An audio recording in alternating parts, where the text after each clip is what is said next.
কি গো বুড়ি, যাচ্ছ কোথায়? আরে আর যাবো কোথায়? এই নাতনি দুটোকে ছেড়ে কি কোথাও যাওয়ার উপায় আছে আমার বাছ? ওদের একটা ব্যবস্থা না করে তো শান্তিতে আমি মরতেও পারবো নে। তোমার নাতনিরা তো খুব লক্ষ্মীমন্ত মেয়ে, দেখো তাদের খুব ভালো করে বিয়ে হবে, তুমি এত চিন্তা করো না। চিন্তা কি আর সাধে করি রে খোকা, আমার যে পোড়া কপাল। তা এখন তুমি যাচ্ছ কোথায়? আরে সকালে উঠে দেখি যে ঘরে কিচ্ছুটি নেই যে সেদ্ধ করে খাবো, তাই তো খাবারের সন্ধানে বের হলাম। যদি কটা চাল নিয়ে যেতে পারি তবে নাতনি দুটো আমার আর না খেয়ে থাকবে না। তা আর কতদিন ভিক্ষে করে বেড়াবে? নাতনিদের নিয়ে যদি একটা কিছু করতে তবে তো ভালোই হতো। সেই টাকা আমি পাবো কোথায় বল খোকা? আমি যে গরিব মানুষ, আমার নুন আনতে পান্তা ফুরোয়। তোমাদের জন্য কিছু করতে পারলে আমারও খুব ভালো লাগবে, দেখি তোমাদের জন্য কিছু করতে পারি কিনা। কিছু করতে পারিস আর না পারিস, মুখে তো বলেছিস বাছা, এইটুকুই বার কজনে বলে বল? আমাকে আবার মেলার আয়োজনের দিকটা দেখতে হবে তো, আজ আমি যাই তাহলে।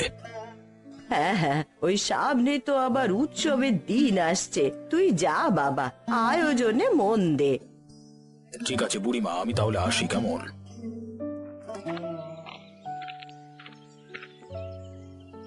দেখ না দিদি, মাঠে মনে হচ্ছে কোনো শাক আর অবশিষ্টই নেই। তাই তো দেখছি রে, ও পাড়ার হারুর বউটা সব শাক তুলে নিয়ে গেছে। সকাল নেই দুপুর নেই, 3 বেলায় শাক তুলে বেড়ায় মাঠে মাঠে। হারুর বউয়ের দোষ দিয়ে আর কি হবে দিদি, আমরা নিজেরাই তো বেশিরভাগ সময় মাঠে শাক তুলে নিয়ে যাই। কি আর করব বল, ঠাকুমা যে একা একা এই সংসার আর চালাতে পারছে না রে, আর এই বয়সে ভিক্ষাবৃত্তি তাকে মানায় না। আমরা নিজেরা যদি একটা কিছু করতে পারতাম তাহলে ঠাকুমার দুঃখ ঘুচতো, কিন্তু কি করব আমরা? আমাদের যে কোনো টাকা পয়সা নেই রে যে ঠাকুমার জন্য কিছু করব, তার থেকে বরং আপাতত ঠাকুমাকে সাহায্যই করতে পারি আমরা। আচ্ছা, আমরা দুজনে মিলে একটা দোকান দিলে কেমন হয় দিদি?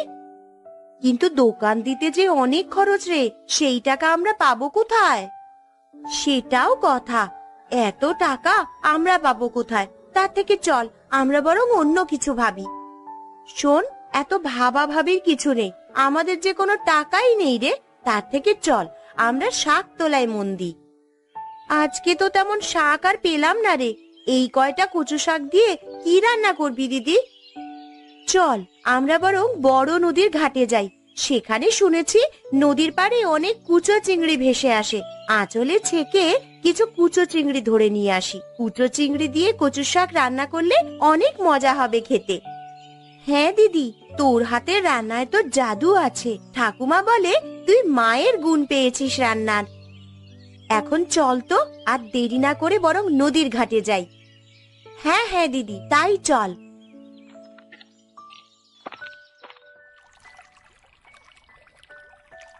দেখেছিস টুকু, কত কুচো চিংড়ি এখানে, এখান থেকেই তো মানুষ চিংড়ি ধরে নিয়ে গিয়ে হাটে বিক্রি করে আসে। এক কাজ করি চল দিদি। কি কাজ রে? আমরাও এখান থেকে কুচো চিংড়ি ধরে নিয়ে হাটে গিয়ে বিক্রি করে আসবো, তা থেকে যাই আসবে এটা দিয়ে আমাদের সংসার চালাবো।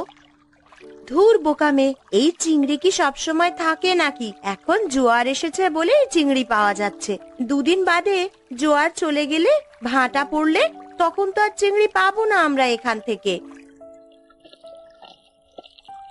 নদীর পাড়ের রাস্তা দিয়ে ওটা কি হেঁটে যায় রে? দেখ তো দিদি, ঠাকুমার মতন লাগছে না দেখতে? হ্যাঁ হ্যাঁ, ঠাকুমাই তো, ঠাকুমা তো এইদিকেই আসছে। ইরে দিদি ভাই, তোরা এইখানে নদীর পাড়ে মাছ ধরছিস, আর আমি তোদের সারা গ্রাম তন্ন তন্ন করে খুঁজে এলাম। সারা মাঠ খুঁজে ওই কটা কচু শাক পেয়েছি ঠাকুমা, শুধু কচু শাকে তো আর 3 বেলা হবে না আমাদের, তাই ভাবলাম নদীর ধার থেকে আমি আর দুঃখু কিছু কুচো চিংড়ি ধরে নিয়ে যাই। এই দেখো না দিদা, আমরা অনেকটা কুচো চিংড়ি পেয়েছি। এগুলো আজকে রান্না করলেও আরো কিছুটা থাকবে আগামীকালের জন্য। তা বেশ ভালো করেছিস। সুখু, ও সুখু, দুঃখু, বাড়িতে আছিস নাকি রে তোরা? কি হয়েছে মালা কাকিমা, তুমি হঠাৎ এই সময়? আরে আমি এসেছিলাম গয়া পিসির কাছে। তা পিসি কি বাড়িতে আছে নাকি রে? হ্যাঁ, দিদা তো আছে, দুপুরের খাবার খেয়ে ঘরে বিশ্রাম নিচ্ছে। তা হঠাৎ কি কাজে এসেছো গো তুমি? জানিসই তো মা, আমি অল্প বয়স থেকেই পান খাই, কিন্তু আজ পানের ডালাতে একটাও সুপারি নেই। কি করে যে পান খাই, তাই পিসির কথা মনে হতেই চলে এলাম রে।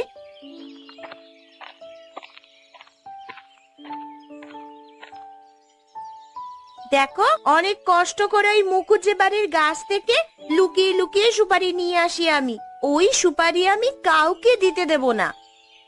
ও মা, তোদের আমি কিনা নিজের মেয়ের মতন ভাবি, আর তোরা কিনা আমাকে এই সব কথা শোনাস রে? খাবো না আমি তোদের সুপারি। দেখবো বিপদের দিনে এই মালা ছাড়া আর কে তোদেরকে সাহায্য করে। আহা কাকিমা, তুমিও না ছেলে মানুষের মতন কথা বলো একদম। আরে দুঃখ ছোট মানুষ, কি বলতে কি বলে ফেলেছে, সেই কথা ধরলে হয় নাকি?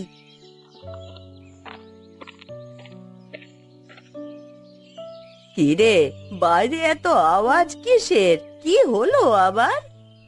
ও কিছু না ঠাকুমা, মালা কাকিমা এসেছে তোমার কাছ থেকে সুপারি নিতে। আর এসেই আমাকে দু কথা শুনিয়ে দিল তোমার এই নাতনি দুঃখু। কেন রে মালা, কি বলেছে দুঃখু? বলেছে সে কষ্ট করে সুপারি নিয়ে আসে, আমাকে নাকি দিতে পারবে না। এমন করে বলতে হয় না দিদি ভাই। মালা হলো গিয়ে আমাদের প্রতিবেশী, বিপদে আপদে সেই তো আমাদের সাহায্য করবে। আমি বুঝতে পেরেছি ঠাকুমা, আমার ভুল হয়ে গেছে মালা কাকিমা। আরে না না, আমি কিছু মনে করিনি, তোরা তো আমার নিজের মেয়ের মতোই রে। আয় মালা, আমার সাথে ঘরে আয়, দেখি দুজনে বসে একটু পান মুখে দি। বলি রোজ রোজ এই এক ঝামেলা কি ভালো লাগে নাকি? হ্যাঁ, আর কত বলবো তোমাকে আমি? এবার এই ছাগল নিয়ে আমি হাটে চললাম, বিক্রি করে দিয়ে আসবো এই ছাগল আমি।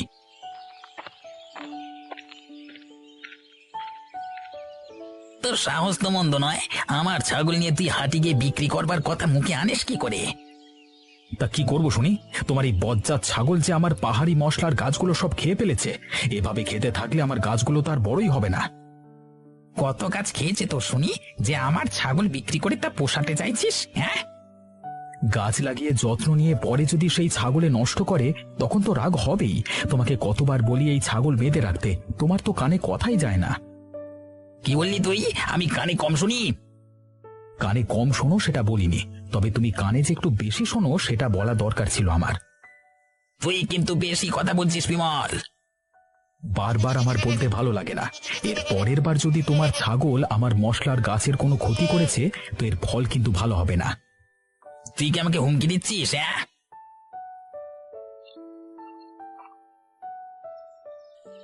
কি হয়েছে কাকা, তোমরা এইভাবে ঝগড়া করছো কেন?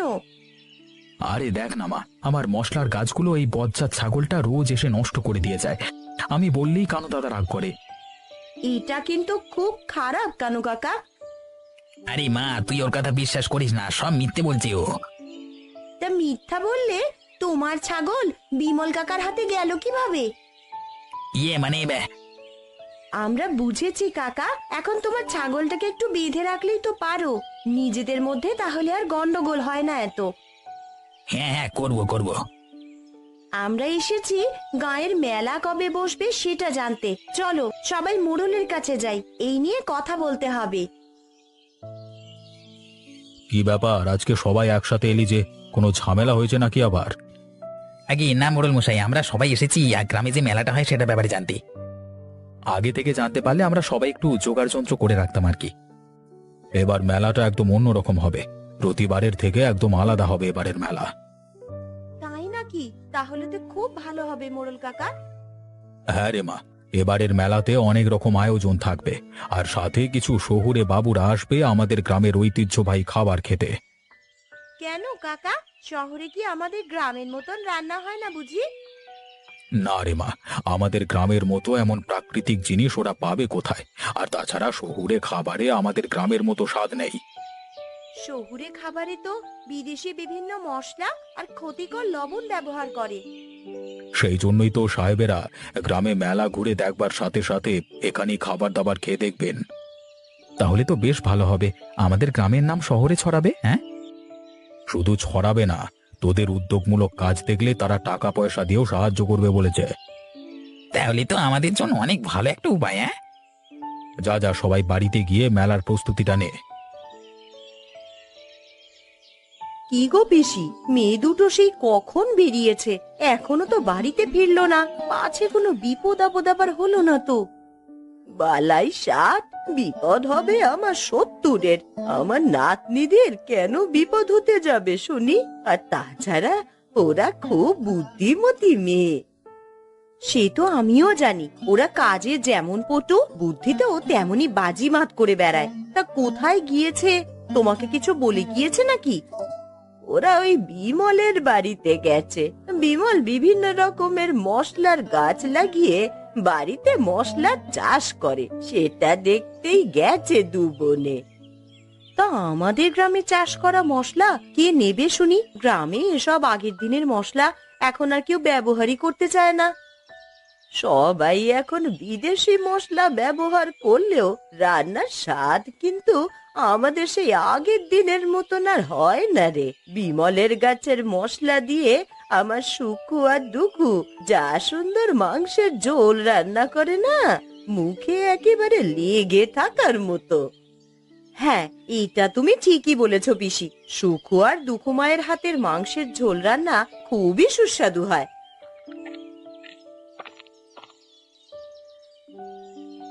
কি ব্যাপার গো মালা কাকিমা, আমাদের নিয়ে কি কথা বলছিলে তুমি? ঠাকুমার কাছে আমাদের নামে নালিশ দিচ্ছিলে বুঝি? বলি, আমি তোর কোন জনমের শত্রু ছিলাম বলতো দুখু? আমাকে তুই একদম দেখতে পারিস না। আরে আমি মজা করছিলাম গো কাকিমা, তুমি তো দেখছি মজাও বোঝো না। হয়েছে হয়েছে, আর মজা করতে হবে না। এখন চল গিয়ে বরং ভাবি মেলার জন্য কি বানানো যায়। তা মেলা তো চলে এলো রে, আমরা আর কি বানাতে পারি বল? মোরুল কাকা বলেছেন আমাদের সাধ্য মতন মেলায় অংশ নিতে। শহুরে বাবুরা আসবেন আমাদের মেলা ঘুরতে, আর সেই সাথে আমাদের বানানো বিভিন্ন খাবারও খাবেন তারা। তাই নাকি রে? হ্যাঁ গো কাকিমা, হ্যাঁ। আর যাদের রান্না ওদের ভালো লাগবে তাদের জন্য বকশিসেরও ব্যবস্থা আছে। আমি তাহলে এখন বাড়িতে যাই, কি করব গিয়ে ভাবি বরং। আমি এখন তাহলে আসি গো পিসি।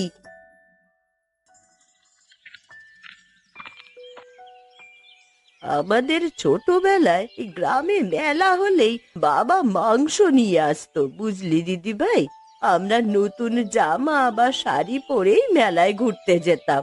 মেলার দিনটা একটা বড় উৎসবের মতন করে কাটতো। কিন্তু আমরা তো সেইভাবে মেলাতে যাইনি কখনো ঠাকুমা। আর নতুন জামা, শাড়ি বা খাবার দাবার এগুলো তো আমাদের জন্য বিলাসিতা মাত্র। আমাদের যা আছে আমরা তাই নিয়েই সন্তুষ্ট ঠাকুমা। তুমি শুধু আমাদের পাশে থাকলেই হবে। ওদেরকে সেভাবে কিছুই দিতে পারি না আমি, আমার খুব খারাপ লাগে রে দিদি ভাই। তবে এবার আমি তোদেরকে দেব। আমার ঘরের বাক্সের ভেতরে নতুন 2খানি শাড়ি রেখেছি তোদের জন্যে। সত্যি ঠাকুমা? হ্যাঁ রে দিদি ভাই, সত্যি। এই বছরের শুরুতেই আমাকে 2টো শাড়ি দিয়েছিল মোড়ল, আমি সেগুলো তোদের জন্য তুলে রেখেছি। তাহলে এবার মাংসের ঝোলটাই বাকি শুধু। সেটাও হবে রে দিদি ভাই। এবারে আমি তোদের জন্য কোনো কমতি রাখবো না। তোরা 2 বোনে তো খুব সুন্দর মাংসের ঝোল রান্না করিস। শহুরে বাবুরা আসলে তোদের হাতের মাংসের ঝোল খেয়ে যেন প্রশংসা করেন, সেইভাবেই তোরা রান্না করবি, বুঝলি? কিন্তু মাংস রান্না করতে গেলে যে অনেক মশলার দরকার হবে গো দিদা, সেগুলো পাবো কোথায়? তুমি তো বলতে তোমার মা নাকি বিভিন্ন জায়গা থেকে মশলা সংগ্রহ করে মাংসের ঝোল রান্না করতো। হ্যাঁ রে দিদি ভাই, সেই মাংসের ঝোলের কোনো তুলনাই হয় না। যেমন দেখতে হতো তেমনই খেতে ছিল তার স্বাদ। আমি চাই তোরা ঠিক তেমন ভাবেই এবারের মাংসের ঝোল রান্না করবি। মশলা সংগ্রহের ব্যাপারে আমি তোদেরকে ঠিক বলে দেব। আমাদের তাহলে বলে দাও কিভাবে কি কি মশলা জোগাড় করতে হবে, তাহলে আমরা এখনই মশলার জোগাড় শুরু করে দিই। হ্যাঁ, আর আমিও দেখি মাংস নিয়ে আসবো। তবে শোন, কিভাবে কি কি মশলা নিয়ে আসবি।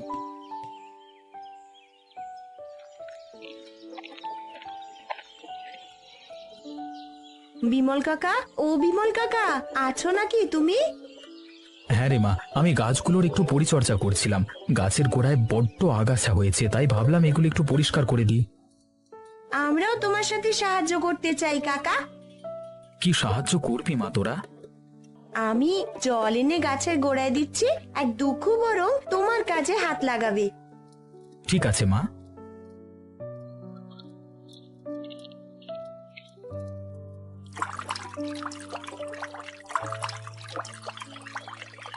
হ্যাঁ, এইবার গাছগুলোকে বেশ সতেজ লাগছে, আর তেমন আগাছাও নেই আশেপাশে।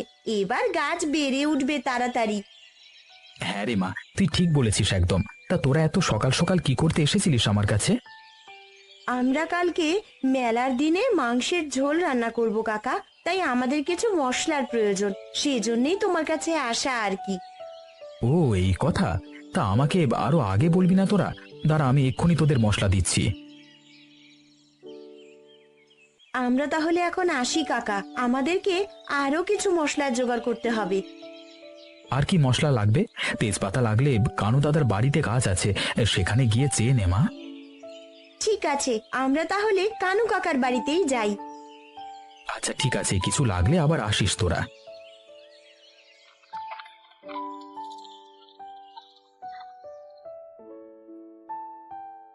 কি গো কানু কাকা, এইভাবে মুখ ভার করে বসে আছো কেন? আর বলিস না মা, গাছের তেজপাতাগুলো পাড়ার পরে দেখি এগুলো সব অনেক ধুলোবালি লেগে গেছে। একা হাতে এত পাতা ধুয়ে শুকানো কি চারটিখানি কথা? আমরা আছি কেন কাকা, আমরা তোমার সাহায্য করব। তেজপাতাগুলো পরিষ্কার করে ধুয়ে রোদে শুকোতে দিয়ে দেবো। তোরা পারবি তো মা? দেখতে যত সহজ মনে হচ্ছে ততটাও সহজ কাজ নয়, কিন্তু এদিক সেদিক হলেই পাতাগুলো সব নষ্ট হয়ে যাবে। আমরা পারবো কাকা, তুমি চিন্তা করো না। আমরা এক্ষুনি এগুলো জলে ধুয়ে রোদে শুকাতে দিয়ে দিচ্ছি।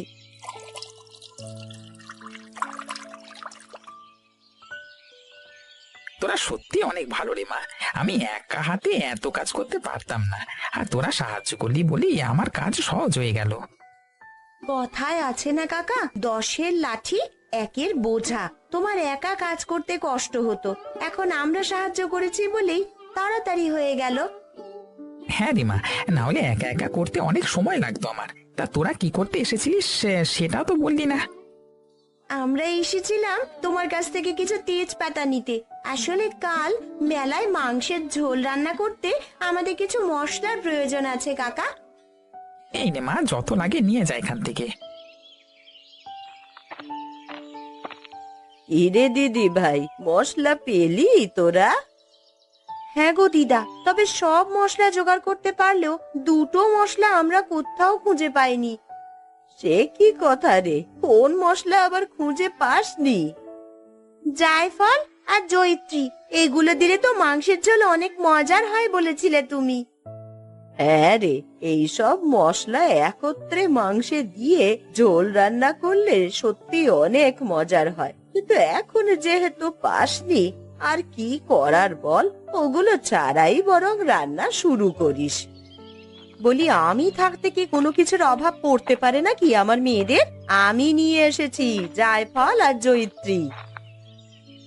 সত্যি কাকিমা? হ্যাঁ রে মা, তোরা হলি কি আমার প্রতিবেশী, আমার মেয়ের মতন। তোদের কিছু দরকার হলে আমি কি না দিয়ে পারি বল? তাই তো ওপাড়ার হারুর বাড়ি থেকে মশলা নিয়ে এলাম তোদের জন্যে। তাহলে তো এবারে আমাদের রান্না খেয়ে শহুরে বাবুরা সবাই খুব খুশি হবেন। তার জন্যে ভালো করে রান্না করতে হবে দিদি ভাই। আমি মাংস এনে রান্নাঘরে রেখে দিয়েছি, তোরা তোদের কাজ সব গুছিয়ে রাখগে যা। ঠিক আছে ঠাকুমা।